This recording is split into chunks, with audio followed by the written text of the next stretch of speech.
জিয়ানের হাতে পুরস্কার তুলে দিবেন অত্র প্রতিষ্ঠানের ইংরেজি বিষয়ের সহকারী শিক্ষক জনাব সিফাত স্যার।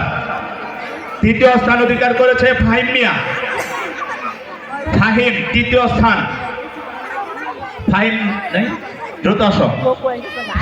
ফাহিমের হাতে পুরস্কার তুলে দিলেন তিলকান্দি মডার্ন পাবলিক স্কুলের পদার্থ বিজ্ঞান টিচার আল আমিন স্যার। মাঝারি বালকদের দৌড় প্রতিযোগিতায় প্রথম স্থান অধিকার করেছে জয়নালের জন্য একটু করে তাহলে হবে। জয়নালের হাতে পুরস্কার তুলে দিবেন তিলকান্দি মডার্ন পাবলিক স্কুলের রসায়ন ও জীববিজ্ঞানের সহকারী শিক্ষক জনাব বিজয় স্যার। দ্বিতীয় স্থান অধিকার করেছে সুমন। দ্বিতীয় স্থান অধিকার করেছে সুমন।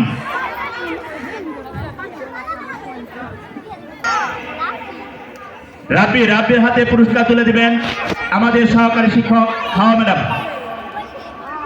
তৃতীয় স্থান তুলে দিবেন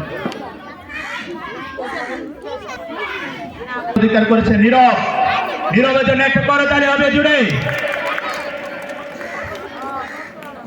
নীরবের হাতে পুরস্কার তুলে দিবেন পারভিন ম্যাডাম। দ্বিতীয় স্থান অধিকার করেছে